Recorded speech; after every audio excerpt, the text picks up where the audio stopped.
title of the message this evening is The Enemy Within. The Enemy Within.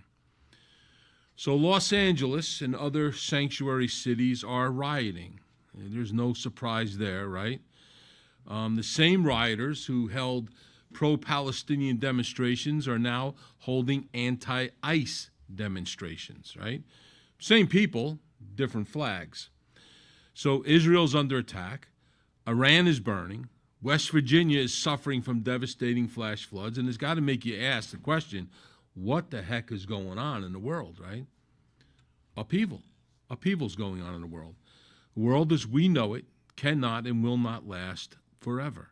And at some point, a man we know as the Antichrist will step onto the world scene.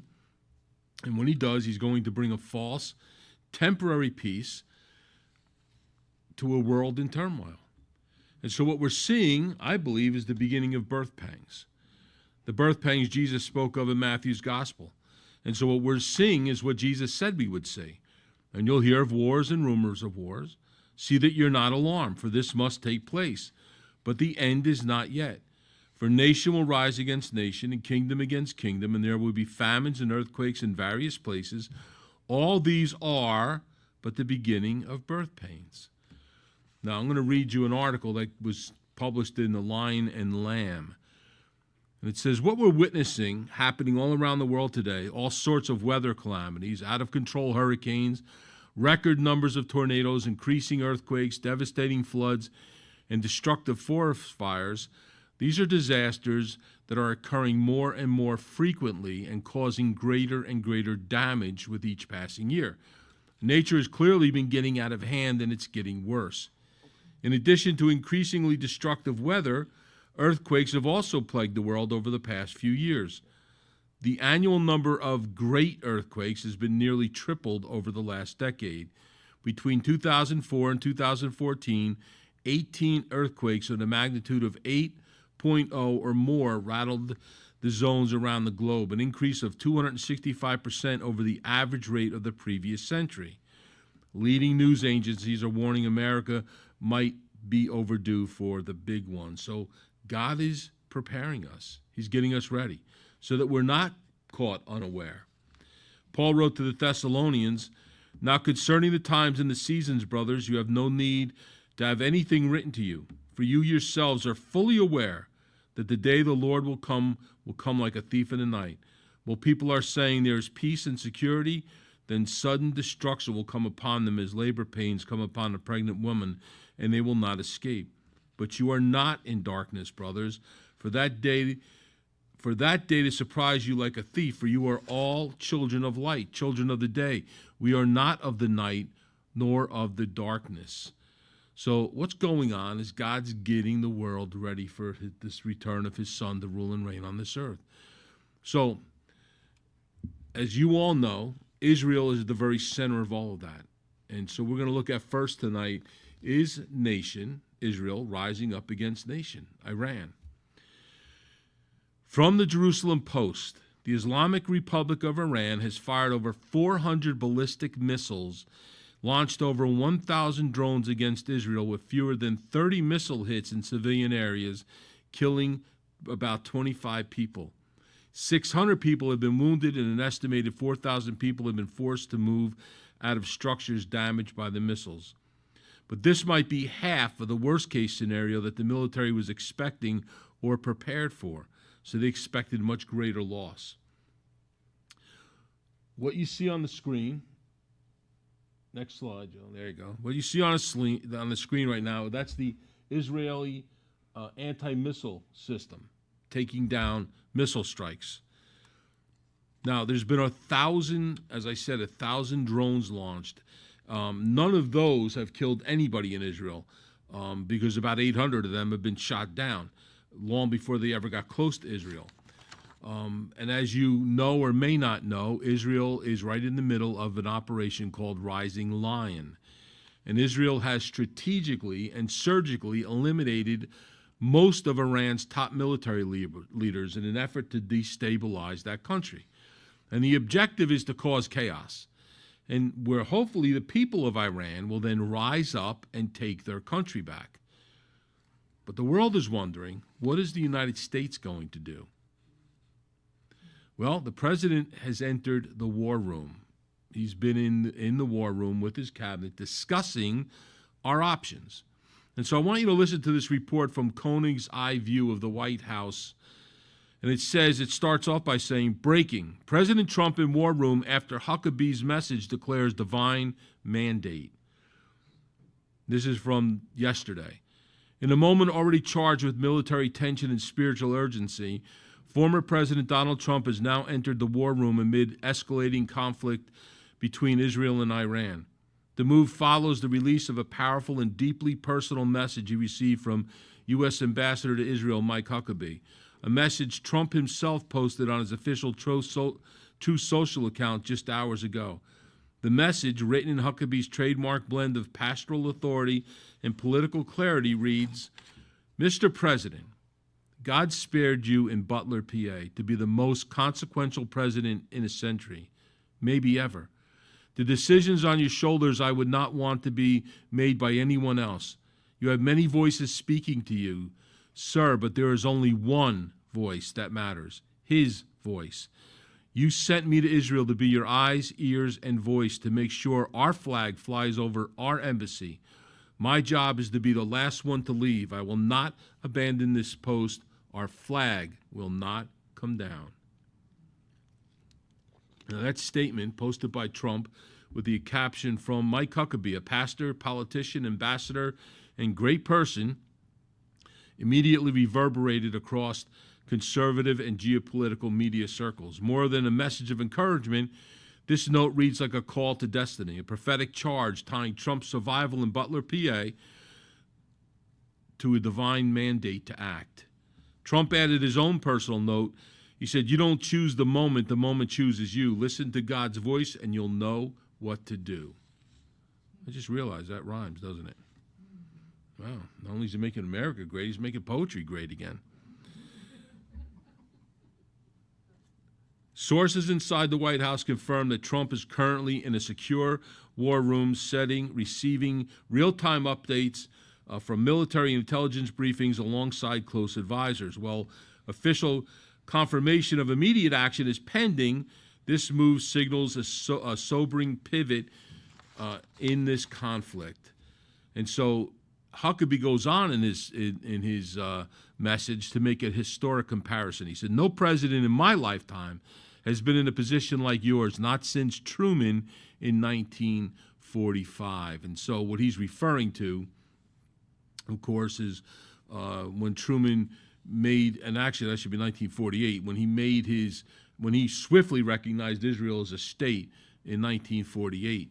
So Huckabee's point is clear. Trump is on the threshold of history, where moral clarity and political courage is going to define his legacy. So Trump has called, as you may have heard, for the unconditional surrender of Iran. Unconditional.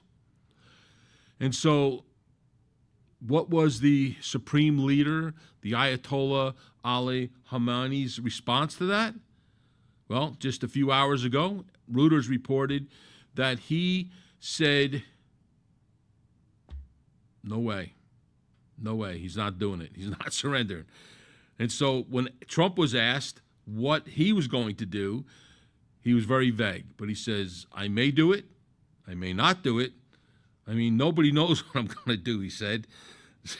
You got to love that guy. But the question is, will he negotiate with Iran? And he said to that question, it's very late. It's too late to be talking, he said. Unconditional surrender, that means I've had it. So when he was told Khamenei rejected his demand to surrender, Trump said, well, I say to him, good luck. So Iranians, since Trump has told them to flee Tehran, they've been hightailing it out of Tehran. And they're fleeing from intensified Israeli airstrikes. This last bombing run, Israel said that its Air Force had destroyed Iran's police headquarters. As we promised, we will continue to strike at symbols of governance and hit the Ayatollah regime wherever it may be, Defense Minister Israel Katz said. And here's a major difference between these two countries. Israel is targeting strategic military fortifications and Iranian military leaders. Iran, on the other hand, is targeting civilian targets in Israel, killing civilians. And so what are our options, aside from diplomatic resolution, which I don't see happening at this point? Well, we could offer Israel, and probably have already, our large, very large refueling aircrafts. We could join Israel in joint airstrikes, or we could unleash the mother of all bombs. And that's what it's called, the Moab. Joe, you got the Moab up there?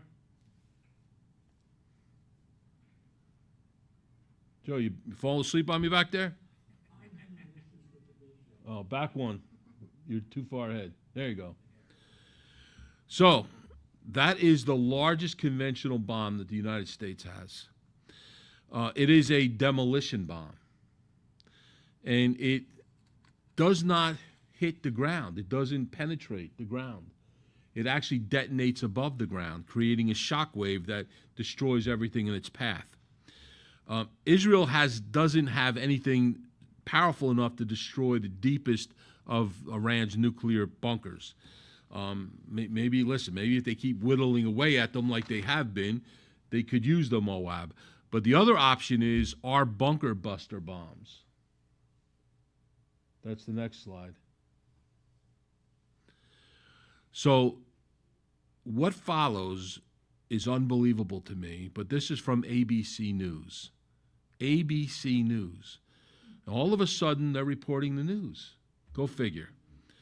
One of the few weapons capable of damaging that facility and centrifuges believed inside is the latest GBU-57 massive ordnance penetrator bomb known as the Bunker Buster. It is 20 feet long, weighs 30,000 pounds, and is capable of penetrating 200 feet deep inside a target and then exploding.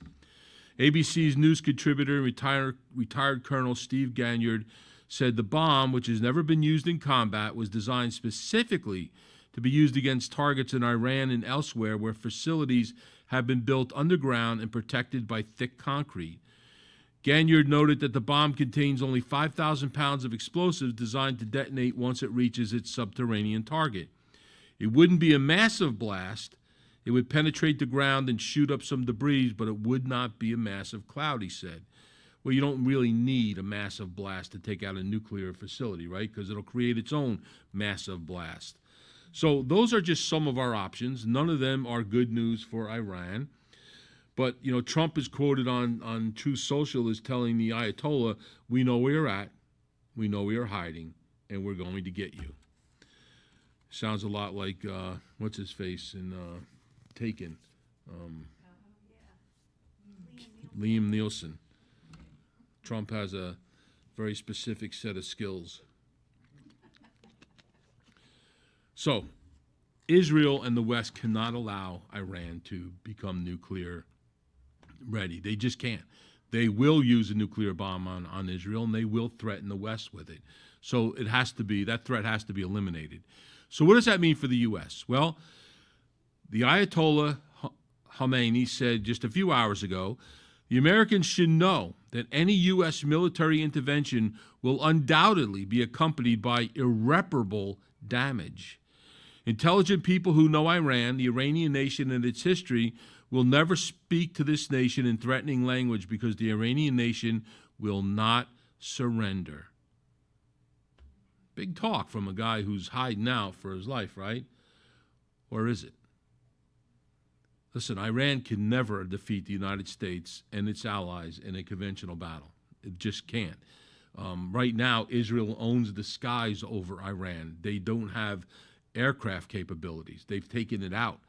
So we have some of the most sophisticated airplanes in the world and most of the sophisticated ammunition in the world. So there's no way they could win an attack against us. But they could and will possibly from within. And that brings us to the next segment, the enemy within. We're going to show that video now, Joe.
Attention to what they're saying and what they're doing. This is a video that Canary Mission put together. It is highly comprehensive, and it is a warning. It is a massive warning. Watch. I caution you of the days to come, because they will not be easy. There are people among us today who might not be with us next year at this conference. And this is the reality. Because the liberation struggle requires sacrifice, and I know everyone here is prepared to make that sacrifice.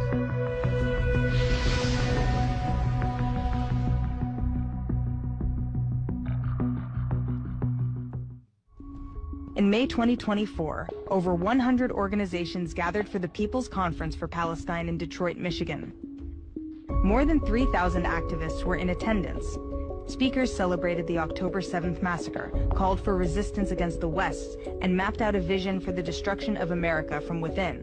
The Palestinians who came to the United States understood their role immediately upon arrival. We, the movement for Palestine in North America and across the world, are here to fight until victory. This violent movement has been growing for decades. It's made up of groups including Within Our Lifetime, Students for Justice in Palestine, the Palestinian Youth Movement, and many others. After the October 7th attacks, anti-Israel groups in America were emboldened. They saw the massacre as an opportunity to intensify hostility toward Jews and America. When I think about the USS, it should burn! Death to America! As the movement worked non-stop to legitimize the Hamas attack, the activists openly flaunted their hatred of Jews and Israel through protests, vandalism, encampments, and violent assaults, both in the streets and on college campuses. Flags of terror organizations became commonplace in public spaces.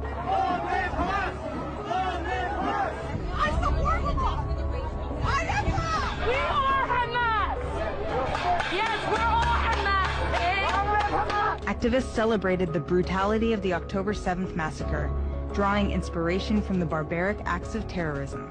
It was exhilarating! It was energetic! Glory to our martyrs, our heroes who made the ultimate sacrifice. I salute Hamas. A job well done. On October 7th, Hamas declared war on Israel. On October 8th, their supporters declared war on America.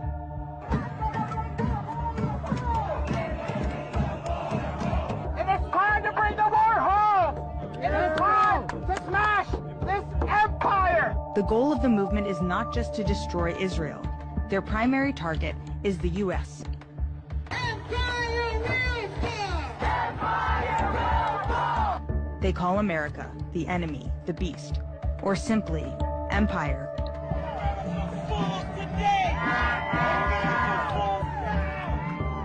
We're in the belly of the beast. We are in the heart of U.S. empire. We are here in the belly of the insatiable imperial beast. Here in North America, in the U.S., the belly of the beast, the heart of empire. We have to bring down this empire with 1 million cuts.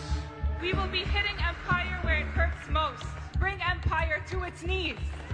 Dismantling the heart of empire is not easy, and it won't be rapid. But we know it's possible. This panel, y'all, is talking about what is next. To strike at the heart of empire. The Palestinian American pro-terror movement uses the word resistance as a euphemism for violence. And that resistance is to be accomplished by any means necessary. You will resist by any, all means necessary. All means necessary. The resistance, in all its forms. Resistance, including armed resistance. Normalized armed struggle. They are not terrorists, they are freedom fighters. Our noble, steadfast resistance. Conference speakers outlined their strategy for bringing the war home. I believe our fundamental role is to generate political and social crisis within the American ruling class. Mass mobilizations is the primary tactic. Street shutdowns, bridge and train shutdowns, airport caravans and shutdowns, encampments, building takeovers, targeting of weapons manufacturers, shutting down events. We will be here in the streets, on our campuses, in our classrooms, in our workplaces every day. We have made the situation untenable for the empire's ruling classes and the political establishments.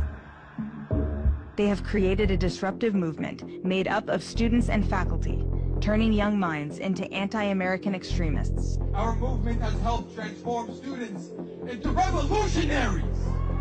Iran, Hezbollah, Hamas, and other factions that fight American hegemony in the region. People who are 18 and 19 years old on campuses truly understand these ideas now. Protesters target cultural and historical landmarks, seeking to destabilize the foundations of American society. They are openly hostile to law enforcement and engage in violent opposition toward the police.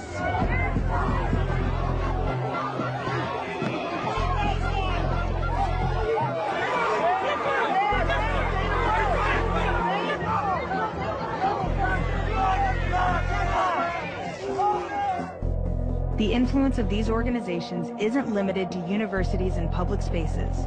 They've even reached the halls of Congress. Congresswoman Rashida Tlaib.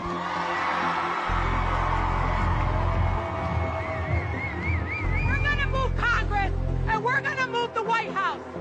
We're not going anywhere. Free, free Palestine! The influence of these violent groups is growing, and they are working towards their goal of dismantling America. Our struggle is a long struggle, and one that stands on the shoulders of thousands of martyrs and thousands of fighters who have committed and who are committing their lives to lay the ground for the revolution we see ahead of us today. Gaza tells us to escalate for it. That can mean so many different things, but what I will tell you is we need to start sacrificing. The threat of violence is not theoretical. In this war of resistance, all Americans are potential targets.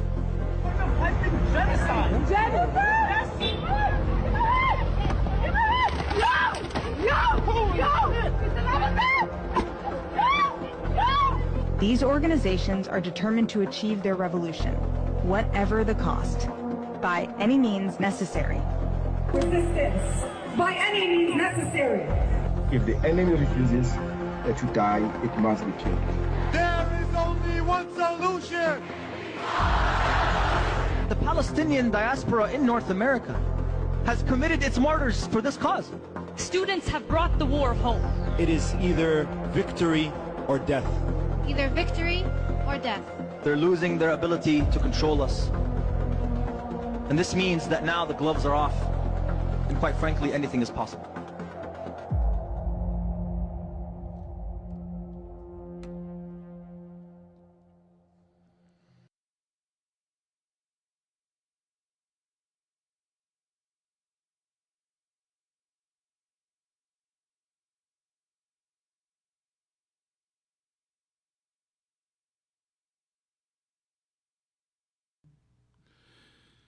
Many believe that Iran has fighters already inside America, supported and funded by the Muslim Brotherhood. And the spread of Islam is not a new phenomenon. It has been going on for years. What is new, what is concerning, is the spread to Western democracies. And it's been achieved through 5 phases of IRICI called incubation, recognition, infiltration, confrontation, and imposition. This is their plan. So phase 1, incubation. When the first Muslims arrived in Western democracy, they keep a low profile. They don't make any or few demands. They just lay low. Many quietly work as shopkeepers, students, teachers, professors, doctors, professionals. They're your next door neighbors. And so they make good first impressions. They're gaining vocational respect. They're gaining respect in the community. And so that brings us to phase 2, recognition. When a sufficient number of Muslims gather, they request recognition of Sharia law being applied within their own community. To preempt resistance and suspicions, they publicly condemn radical Islam and even seek well-publicized interfaith dialogue and gatherings. There's a facility right around the corner here that does that very same thing. They position Islam as a religion of peace, and Sharia law isn't a threat to most nations since it would never be applied outside the Muslim community. But therein lies the problem. They expect the Muslim community to spread like a cancer over everything else. And so they're often supported by the host nation's naive leaders who wish to be seen as progressives. And that brings us to phase 3, the infiltration. When Muslims gain critical mass in a few cities, they begin to infiltrate key institutions of the host city. They create an alphabet soup of frontline and umbrella organizations that inflate their size, like the student protest that you see. They use them to lobby government, support pro-Muslim political candidates, conduct public relations campaigns, file lawsuits against alleged Islamophobias, place imams as chaplains in armed forces and prisons, endow Islamic study departments at universities, and pressure public schools with Muslim students to pray towards Mecca. Now, I want to stop here for a minute. I'm going to open your eyes to this reality. Islam has indeed infiltrated America. And I'm going to use just one example. And there's many, but I'm going to use just one. Paterson, New Jersey. And I'm going to read you an online article. New Jersey's first Islamic city, Muslim politicians seize power in Paterson, declare it the capital of Palestine in America, raise Islamic flags, and advance Sharia. And a shocking transformation is unfolding in Paterson, New Jersey, where local officials are rapidly reshaping the city into an Islamic stronghold. Once a beacon of American industry and blue-collar resistance, Paterson has become a case study in how unchecked Islamic immigration, demographic shifts, and political pondering can erode a city's original identity. The mayor of Paterson, Seiji, made a shocking declaration. Paterson is the capital of Palestine in the United States of America, and Palestine is the 4th holiest city in the world, Jerusalem, Mecca, Medina, and then Paterson. Say further boasted about policies catering to Islamic governance, including school closures for an Islamic festivals, halal food in public schools, and Adhan, which is the Islamic call to prayer. The Islamic call to prayer is being played in the streets of Paterson, New Jersey. The city hall is going to be used for Ramadan events. They're not just mere words that this guy's spewing. It's an explicit effort to reshape Paterson's identity from an American city to a Palestine Islamic hub. That's just one city. There are more. There are more. And they've begun to infiltrate our government as well. That's what they do. It's called a bloodless coup. They infiltrate from the inside. We have 4 Congress people who are Muslim. Rashida Tlaib, Michigan, Ilhan Omar of Minnesota, Andrew Carson of Indiana, and Latifah Simone of California. And recently, they tried to convert 402 acres in Plano, Texas into what they call the Epic City. which is a Muslim-only community with over 1,000 homes, schools, and mosques. Now, luckily, fortunately, as of today, well, Trump became president, so this would be a reality if the Democrats had another 4 years. This would be a reality. This would be a reality not only in Plano, Texas, but many other places in the United States. But this project's been put on hold while the DOJ investigates it. So they've infiltrated our schools, as you saw in that clip, with the MSA, the Muslim Student Association, and the SJP, Students for Justice in Palestine. Those organizations are indoctrinating our students into Islam and turning them into anti-Semites. And the Muslim Brotherhood is contributing millions of dollars to these schools of higher education like Columbia and Harvard. So if your main benefactor is okay or telling you that your students need to be pro-Hamas, pro-Palestine, are you gonna kick back against that? So here's just one example of how the money, and listen, you always have to follow the money. Always follow the money. It'll lead you right to where you want to go. This is how it gets exchanged. Qatar was, and I don't know if they still are, funded by the U.S. Qatar, in turn, funds the Muslim Brotherhood. The Muslim Brotherhood, in turn, funds higher education in the United States.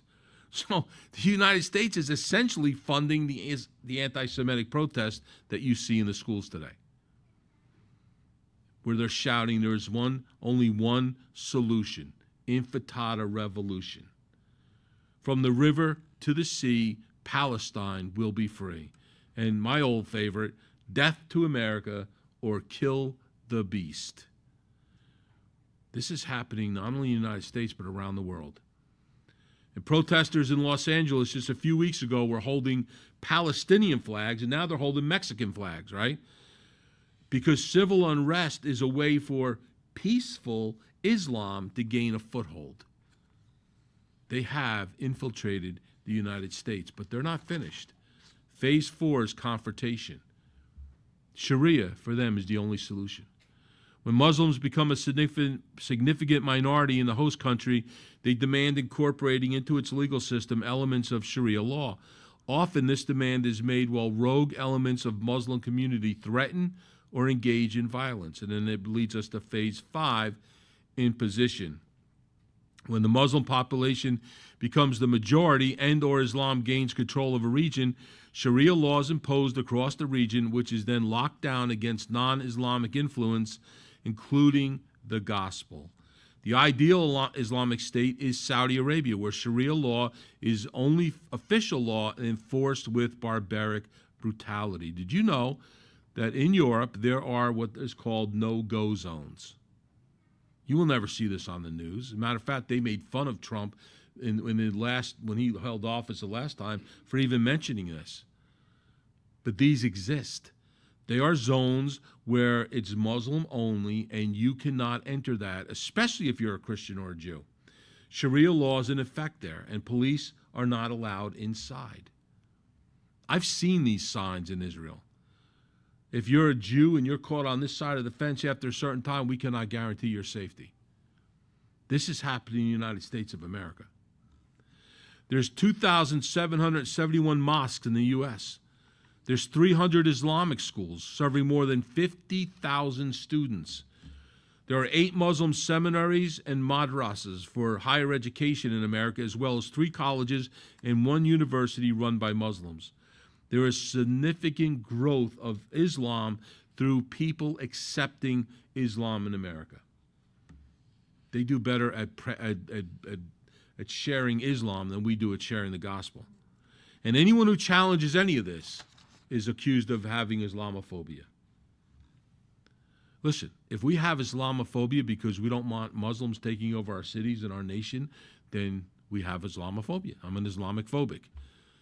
And Islamic phobia is probably going to rise during the administration of Donald Trump. Today it's protest against ICE. We're going to only go back to protests for Hamas, pro-Hamas protests. It's never going to end. Trump has assembled the most anti-Muslim, anti-Palestinian team of established Islamophobes in American history, according to one article. Both Marco Rubio as Secretary of State and Elise Stefanik as UN Ambassador are well-known proponents of deporting students advocating for Palestine. FBI head Kash Patel, National Secretary Chief Tulsi Gabbard, Assistant Attorney General for Civil Rights Hamad Dillon, Education Secretary Linda McMahon, Chair of the White House Foreign Affairs Committee, Representative Brian Mast, are all on record for their anti-Muslim statements. So it's likely that Muslim organizations and institutions will face more scrutiny and surveillance by the government, and that's a good thing. That's a good thing. There's been a number of court cases which have clashed with Sharia law. There's been many bills that have been tried to be passed by a lot of the states, but some of those bills have been stalled by the Muslim Brotherhood. And they've accused supporters of these bills of being Islamic phobic. They campaign against their re-election, and they sue them in court. So Sharia law has been advancing faster and in many cases unimposed in American institutions. So I'm going to read you some bullet points. There's an increasing number of America's public schools are commemorating Muslim holidays, serving halal food and holding Islamic prayers toward Mecca. In 2014, Rocky Mountain High School in Fort Collins, Colorado, became the first American high school to recite the Pledge of Allegiance in Arabic, replacing One Nation Under God with One Nation Under Allah. Bill Clinton was the first United States president to hold a White House festival for breaking the fast. Now, that is what they do at the end of Ramadan. They have a festival for breaking the fast, right? That's a month-long, dawn to dusk fast, and he held a festival for that at the White House. That includes a raising of hands and shouting Allah Akbar, which is short for God, Allah is greater than the Christian God. Every president since Clinton, including George Bush, has held this blasphemous dinner for a total of 20 years, from 1996 to 2016 until Trump scrapped it in 2017. We don't deserve that guy.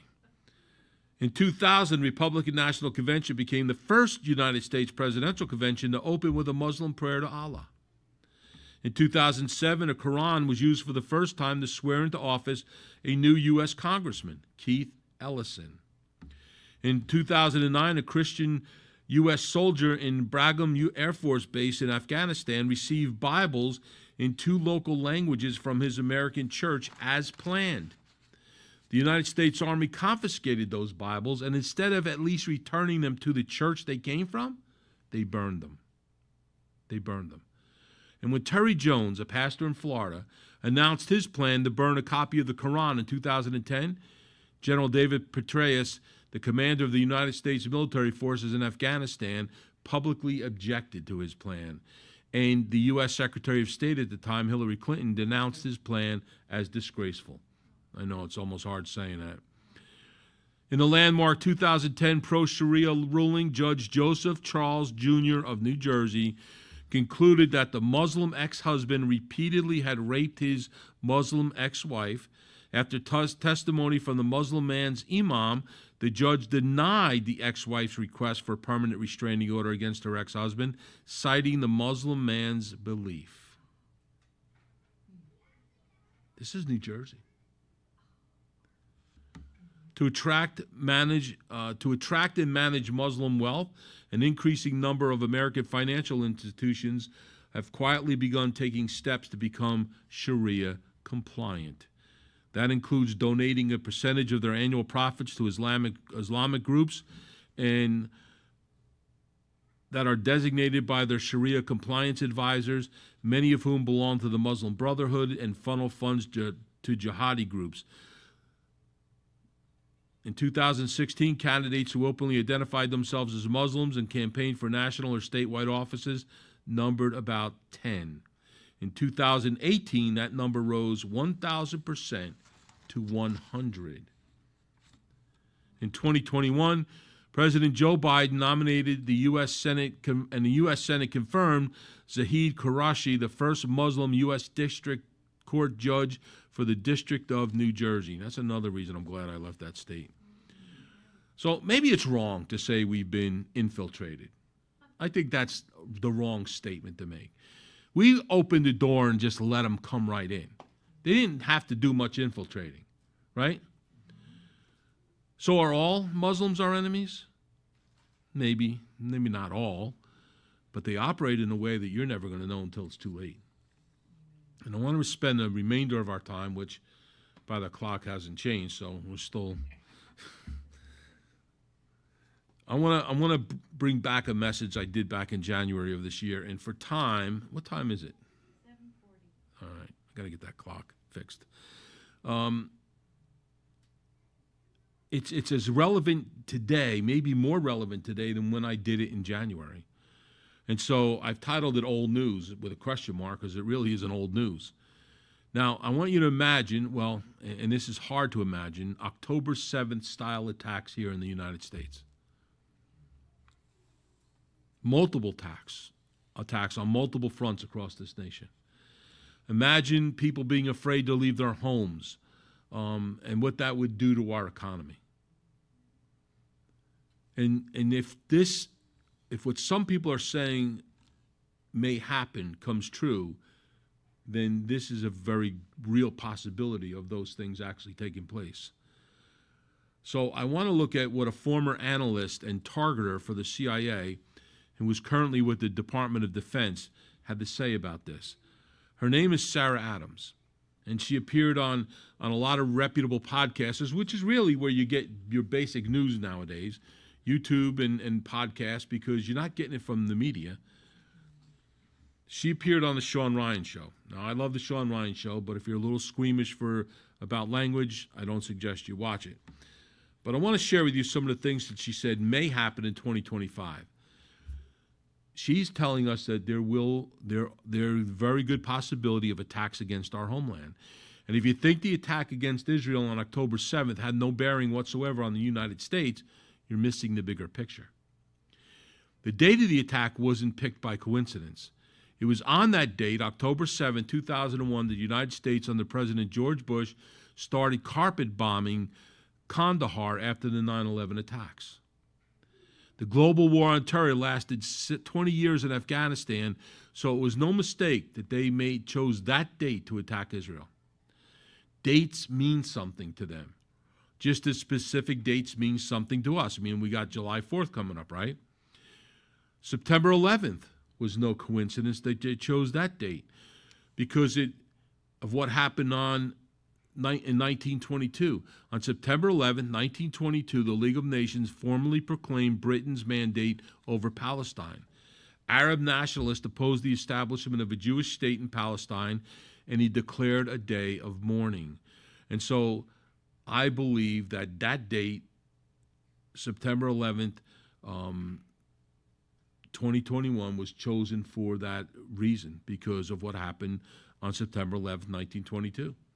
And the reason I bring this up, because if and when they attack our homeland, it's probably going to be on a date that is significant to them, not necessarily for us. And so many believe that the October 7th attacks were just a dress rehearsal for what is coming to America. They want to punish the great Satan, the beast, just like they did the little Satan. And so many believe there's over 1,500 al-Qaeda fighters already in this country. Now, if you think that's impossible, if you think that's hard to believe, let me remind you that thousands upon thousands upon thousands of military-age men just walked right across our border. Were any of them Muslims intent on destroying our country? How do we know? We didn't vet any of them. We have no idea who came across that border. So 1,500 actually sounds a little low to me. All of this planning is at the operational stage. Well, it was anyway in January when I heard this. But when these attacks happen, it will include multiple mass shootings and suicide bombings, and it will happen all at once. It's also believed that al-Qaeda has developed an undetectable suicide vest. It's undetectable to bomb-sniffing dogs, so it cannot be detected at the airport. Listen, these are different fighters than what we're used to. We fight for honor. We fight for the guy next to you in a foxhole. These guys are like Japanese suicide bombers. They don't expect to come back from the attack. They expect to give their life for Allah. ISIS and Al-Qaeda fighters are training, currently preparing for a wave of embassy attacks. And if you're wondering why they haven't done this before now, well, there's a couple reasons. First, they needed to regroup. We had made it a priority in the past to eliminate known terrorist training camps, right? So we put a big dent in them. And as far back as I could find in my research, we stopped eliminating those camps in 2015. In an article dated August 28, 2015, it says, the Pentagon has not conducted airstrikes against an estimated 60 Islamic State training camps that are supplying thousands of fighters each month to the terror group, according to defense intelligence officials. So they're rebuilding. They're rebuilding. Second, the funding wasn't there. And it's common knowledge that when we pulled out of Afghanistan, first of all, it was a complete disaster. But what people didn't know at the time was that the Biden administration had been sending money, tons of cash, pallets of cash to the Taliban. And so when we withdrew from Afghanistan, our troops were ordered to leave behind $7 billion worth of military equipment, which ended up in the hands of the Taliban. And according to the Special Inspector General for Afghanistan, the Taliban also likely gained access to approximately $57.6 million in funds that the United States had provided to the former Afghan government. But that's just the beginning of the financial atrocities that they discovered. According to an August 2023 World Bank report, the UN has purchased, transported, and transferred $2.9 billion in U.S. currency to Afghanistan since August 2021. This included $1.8 billion provided in 2022 and $1.1 billion provided in 2023 as of August 2023. So we're sending plane loads of money, and I don't know if we still are or not. I can't find anything that says we're not. We're still sending money to the Taliban. The United Nations flies cash from the Federal Reserve Bank on pallets in our aircraft to the Middle East. And some of that money, most of that money, goes directly to the Taliban, directly to the Muslim Brotherhood. And that funds terror and also provides for the families of suicide bombers. If the United States suspended those payments, and again, I can't find any, and maybe you guys want to do a little research, I can't find anything that says we have. We would see signs of the Taliban and every other Afghani-based terror group crumble within a year. Billions of dollars. There are $40 million a week in cash shipments. Let that sink in for a minute. $40 million a week is going to Afghanistan. In short, instead of fighting terrorism, we seem to be funding it. Our tax dollars are funding the killing of our troops and the potential attacks against our country. Third, the time is right now. Now the time is right. And listen, I know Trump's in office, but that doesn't mean this plan is no longer operational. They're going to use the Trump administration to carry out these plans and to blame the whole thing on Trump. He's the perfect fall guy for this. They hate Trump. There is a hit put out on him from Iran because he eliminated Soleimani. And so an attack on Iran, these riots that we're seeing across America, that is the perfect jumping off point, isn't it? Well, everything else is going on, right? The dog and pony show, what's going on behind the scenes? Follow the money and ask what's going on behind the scenes. it isn't just the U.S. supporting global terrorism. China has been supporting it for years. Russia has been supporting it for years. So the United States is woefully, maybe deliberately, unprepared for what is coming. You know, think about for a moment why Russia would provide resources for an attack against the United States. Is there any love lost between us and Russia? We're funding Ukraine, right? The Ukrainians are killing Russian soldiers by the million, well, not millions, but by the thousands. So do you think that Russia would be brokenhearted to see an attack come against America? There's another factor involved in all this. Hamza bin Laden. Bin Laden's son is alive and well, and he's organizing all of this. And who better? Who better to rise up and get behind? And so we may be seeing the beginnings of this already, right? That attack in New Orleans, that was a Muslim. That was an extremist. He was found wearing full military gear and had an ISIS flag in his truck.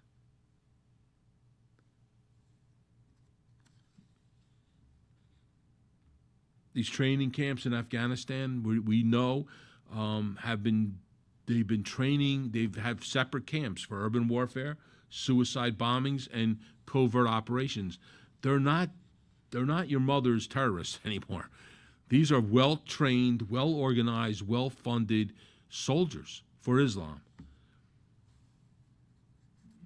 And so what inspires them, what just like that clip said, was the October 7th attacks. That has inspired them to now want more. They want more of that, and they want that in this country. I'm going to skip over a lot of this stuff because it's lengthy. We'll be here all night. So potential targets for these coordinated attacks could include symbols of American power or infrastructure, with the possibility of simultaneous or sequential strikes across U.S. cities.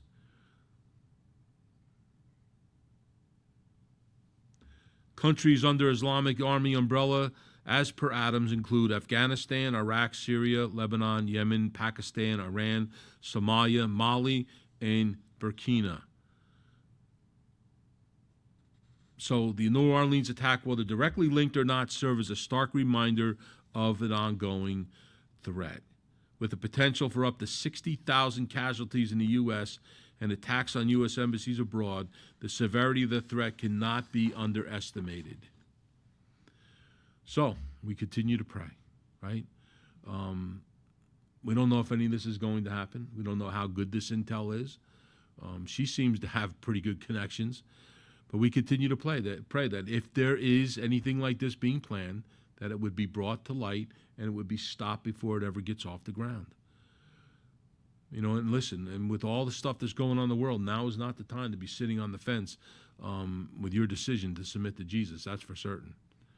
Now's the time to submit and surrender your life to Him, because who knows what tomorrow's going to bring. Amen? So, Lord, we thank you for your word. We thank you, Lord, that that you've given us eyes to see what's going on around the world, and to take that, Lord, and to be able